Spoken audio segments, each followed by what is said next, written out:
Pirkei Avot, the first parak, and Mishnah 7. So, it says like this: Nitai ha'arveli omer, harchek mishachen ra, ve'al titchaber l'rasha, ve'al tityesh min hapuranut. Nitai ha'arveli says, distance yourself from a bad neighbor, and do not connect yourself to a rasha, and do not despair of retribution. So, what is this going to teach us? And before we can settle into this Mishnah specifically, it's important to have a bit of an overview. Namely, and this comes from the Derech Chaim by the Maharal. It says like this. So, first, Nitar Beli is one of a pair of zugot, right? It's Yeshua ben Parachia and Nitai Harabeli. Yeshua ben Parachia had his teaching in Mishnah 6, the Mishnah right before this. And actually what they're doing is they're working together to teach us how we operate outside of the home. Because in Mishnahs 4 and Mishnahs 5, we were introduced to how a person is supposed to build his house. What's his house supposed to look like? Mishnah 4 says you should bring in Talmidei Chachamim, right? Your house should be a gathering place for them, and you should drink in their teachings and thirst for them. And then Mishnah 5 was about, okay, and you should open your house, people should have revacha there, and you should bring in the anim, right? You should be hospitable even for poor people, and it should be natural for them to be there and should feel like home. So that's your house. Okay, but the thing is, people have to leave their houses. So how do we deal with other people? That's what Yeshua ben Parachia and Itayar Beli are going to teach us. Yeshua ben Parachia, says the Maharal, stems from Ahavat Hashem. Yeshua ben Parachia, if you remember, says it's all positive. These are all positive. I wouldn't say commandments, but positive advice, if you will, positive injunctions that a person should asa l'charav, v'ukna l'chachaver. You should make for yourself a rebbe, and you should acquire a friend. You should judge people favorably. These are proactive things that a person's supposed to do, and what that stems from is Ahavat Hashem. Actions. When we go about our day, usually when we want to act for other people, it's because out of love for them, out of a sense of affection for someone. If you feel totally neutral to somebody, you're not going to go out of your way for them. You're not going to go around doing things for them. Right? If you have a certain amount of yirat shamayim, you have like a certain amount of respect for them, or a certain amount of awe or fear of them, then you won't damage them. You'll build certain barriers. You'll make sure not to like kind of cross a certain line. But it doesn't mean you'll go out of your way and do them a favor or help them out, right? So we see last Mishnah, Mishnah 6, that's all being proactive. So says the Maharal, that all stems from Ahavat Hashem. But Neitayr is going to teach us a different framework of approaching our avodah Hashem, and that's yirat shamayim. That's being careful. It's a desire not to do damage, right? These are two very different tribes. They don't always work together. A person filled with Ahavat Hashem, he might want to do someone a favor, but he won't be so careful when it comes to not damaging them, right? They'll be a little careless in that. Or maybe even whatever, hopefully just a little bit careless. As a person who has yirat shamayim will be like, I'll never damage that person. That doesn't necessarily mean I'll go out of my way to do something positive for them. Right? These are just two different things. And moreover, the Maharal actually points out an interesting diuk.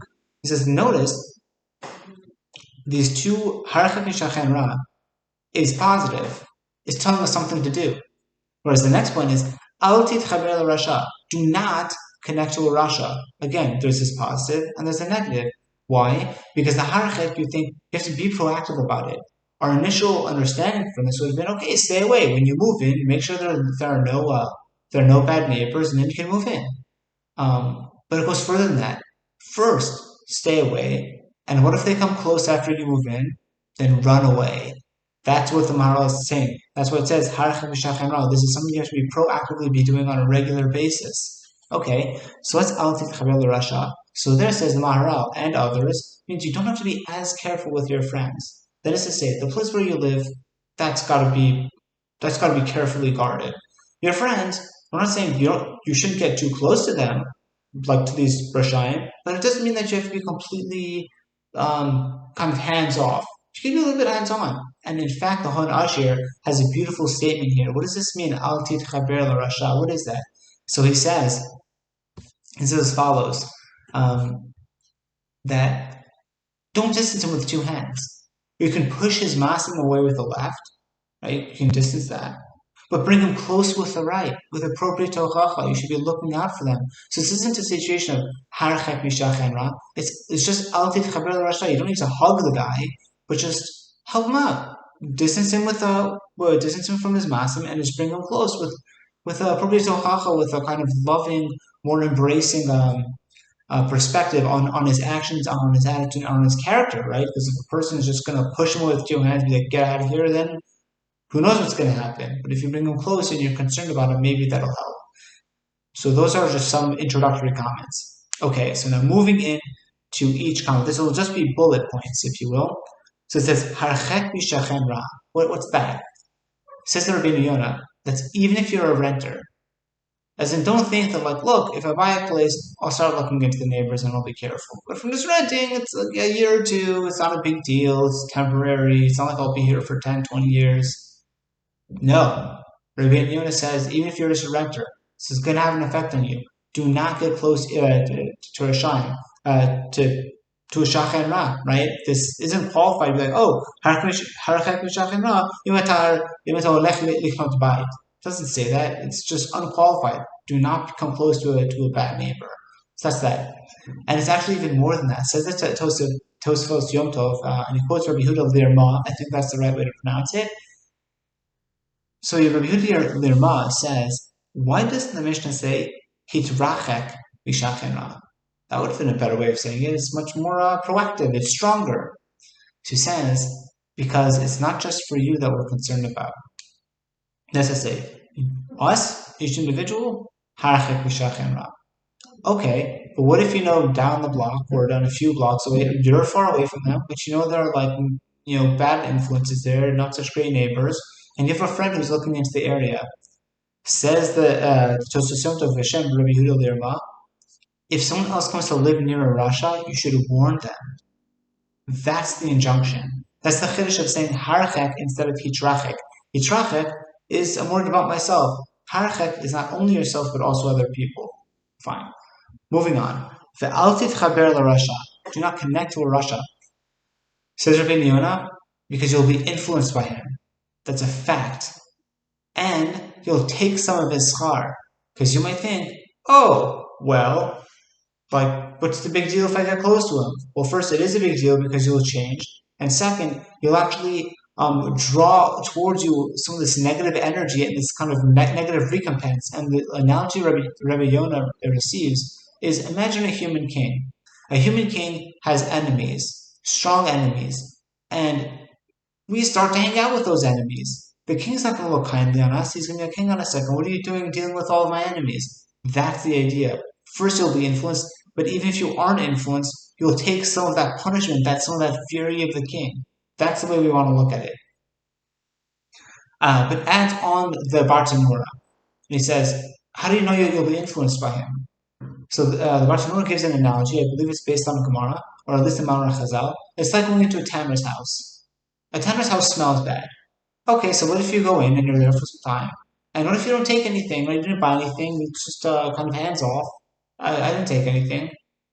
You're still going to smell. You've been in there long enough. Some of that smell has sunk into the pores of your garment or even into your skin, right? You're going to carry that smell with you. And that's in contrast to the Mishnah number 4. What do we mean? What happens when you're around Talmidei Chachamim, when you're around these people who are spiritually sensitive, who are kindly individuals, who are just generally positive people to be around? It's like entering a perfumery, says the Bartenura. You'll leave smelling really nice. You don't buy anything, doesn't make a difference. You've been in that positive environment, and it's going to affect you. As we all know, when we're hanging around people who are positive, joyful people, who treat other people kindly, who are sensitive to other people's needs, that has an effect on us. We can't ignore it. We're like, wow, this is such like a great way to be. It's a nice way to live. Whereas when we're hanging around people who are negative, always critical, and they're fault finders, and everything is wrong, and they're always critical, like, it affects us. We don't like it, but it eventually starts seeping into our personalities. It's not a good thing. And in fact, one of the biggest criticisms of Lavan is actually the fact that he wasn't moved even by one iota by Yaakov's example. Yaakov lived with Lavan, or at least in his proximity, for decades. And just nothing. Now, how do we know that? So it's based on one of the last psukim in Parshat Vayetze, says like, and Lavan went back to his place. So the Tzror haMor ala Torah says, yeah, that means that Lavan wasn't influenced. Even though God came to speak to Lavan and was warning him not to hurt him, even though Yaakov gave all these claims that Lavan was being dishonest, and even though Yaakov was telling the truth, even though says the Tzror haMor, Lavan saw that his own idols were worthless and wouldn't help anything. Even so, Lavan just absolutely nothing. He learned nothing from Yaakov. He wasn't influenced, even moved by a single, not a millimeter. And that was a huge criticism of him. And that is funny because that's almost in contrast to Yaakov, because Yaakov, as his praise, he says, "Im Lavan Garti." And when he's sending a message to Esau, it's like, I've lived with Lavan. What does that mean? Garti is the gematria of Taryag. Yaakov kept all of the mitzvahs. He wasn't influenced by Lavan even a little bit. So it's kind of funny because we can't expect to be like Yaakov. Don't go into a bad environment. You're like, look, I'll be like Yaakov. I won't be influenced. You're going to be influenced. But also, thank God we're not like Lavan. In terms of Lavan, even if he steps into a perfume house, just the perfume won't seep in. He'll resist it. He's allergic, if you will. He's wearing a plastic bag and nothing sinks in. Fine. And then moving on to Al Tityash Min HaPuranut. What's this last point? So it says in Maharal, very interesting. And they say, notice how it doesn't say Tidok Min HaPuranut. You should worry about Puranut. It doesn't say that. Why? Because that's a bad midah. You're supposed to go around constantly worried and concerned that maybe bad things will happen to you. What kind of frame of mind is that? A person should live with a certain, at least some degree of confidence and emunah bitachon and Kodesh Baruch Hu that things will be okay, even if maybe right now they're not okay or things are looking a little bit tough ahead. Because it's Al Tityash Min HaPuranut. It's a very different perspective than Tido. Don't say Tido. That's not good. It sounds firm, but it's not firm. So don't do that. And then, moreover, he moves on and says, Al Tityash Min HaPuranut is actually connected to Harchek Mishachem Ra, V'al Titchaber L'Rasha. As in, don't be like, you know what, I'm not going to be Mitrachek from Shachem Ra. I'll live close to Shachem Ra. And I'll be Mitchaber to Rasha. But it's not going to influence me. Says Maharal, it is going to influence you, and that's why the Mishnah ends with Al Tityash Min HaPuranut. Don't think that you're immune. You're not immune. You're not inoculated against their influence. You'll be influenced, and that's not a good thing. And moreover, Yona says, don't think you're like, look, this Russia, right now, he's actually doing really, really well in business. He's investing in the right stocks. Things are going really well for him. So how about this? I'll get close to him for business matters, but my heart won't get close to him. I won't let him affect me in a spiritual manner. No, that's a bad idea, says Rabbeinu Yona. I don't think that first, because chances are he will influence you, but perhaps more importantly, like, you won't even profit. Why? Because when bad things happen, the stock market crashes, it crashes in a day. It's not like, oh, well, over 8 months, I'll have time to pull out, or just drop by 3%, and then I'll know to leave. That's not the way this works. When things go down fast. So if you connect to them thinking that, oh, I'll just drop out when it's okay, no guarantees for that. Not a good idea.